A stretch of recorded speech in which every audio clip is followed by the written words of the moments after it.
Friends, welcome to மகா tasty food. இன்றைக்கி நம்ம இந்த வீடியோவில் என்ன பார்க்க போகிறோம்னா லெமன் ரைஸ் எப்படி செய்யலாம்னு பார்க்கலாம் வாங்க. 2 ஸ்பூன் அளவுக்கு ஆயில் சேர்த்துக்கலாம். நான் வந்து ரீஃபண்ட் ஆயில் சேர்த்துருக்கேன். உங்களுக்கு வந்து எண்ணெய் பிடிக்குமோ நல்லெண்ணெயிலையும் செய்யலாம், தேங்காய் எண்ணெய் எந்த எண்ணெயில் பிடிக்குமோ நீங்கள் அதை ஊற்றிக்கோங்க. நம்ம ஒரு கப் அளவுக்கு சாதம் செய்யறதுனால காஞ்ச மிளகா பார்த்தீங்கன்னா சின்ன சைஸாக தான் எடுத்திருக்கேன். காரம் வந்து கம்மியாக இருந்தால் தான் பசங்கள்லாம் சாப்பிடும். இப்போ இது 2 கிள்ளி போட்டுடலாம். ஆயில் சூடாகிடுச்சு. மீடியம் ஃப்ளேம்லேயே வச்சுக்கோங்க.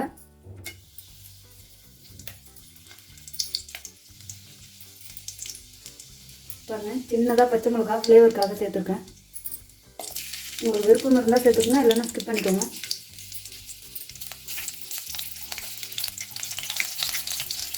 ஒரு ஸ்பூன் அளவுக்கு கடுகு, 1 ஸ்பூன் அளவுக்கு உளுத்தம்பருப்பு சேர்த்துக்கோங்க. பாருங்கள், 1 ஸ்பூன் அளவுக்கு கடலைப்பருப்பு சேர்த்துக்கிறேன்.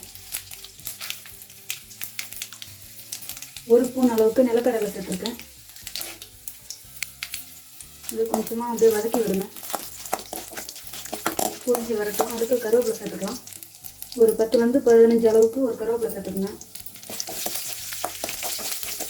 இப்போ கடுகுலாம் பொரியட்டும். கடலைப்பருப்பு நிலக்கடலை எல்லாமே பொரிஞ்சு வரட்டும். நான் வந்து முந்திரி பருப்பு சேர்த்துக்கிறேன். உங்களுக்கு விருப்பம் இருந்தால் சேர்த்துக்கோங்க, இல்லைன்னா ஸ்கிப் பண்ணிக்கோங்க. ஆப்ஷனல் தான். நல்லா மீடியம் ஃப்ளேமில் வச்சு கடுகு உளுத்தம்பருப்பு எல்லாம் பொரிஞ்சு வர அளவுக்கு கிண்டி விடுங்க. நல்லா பொரிஞ்சு வரட்டும்.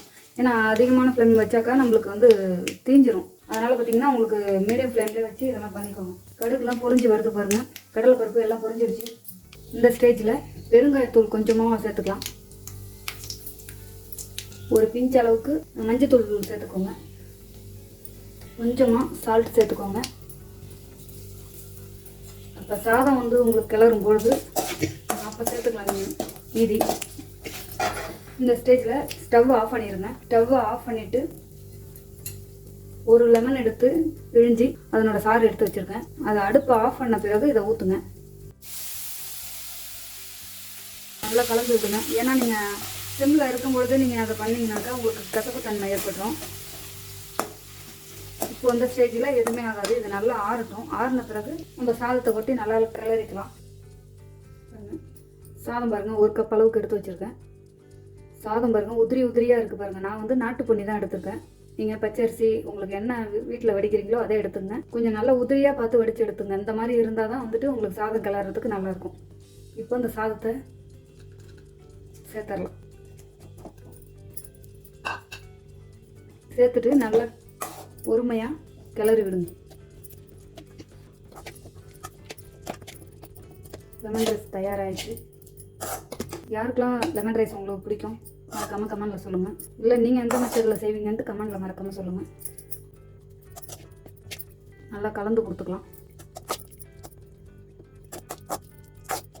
இப்போ வந்து இந்த சாதத்துக்கு தகுந்த உப்பு சேர்த்துக்கோங்க.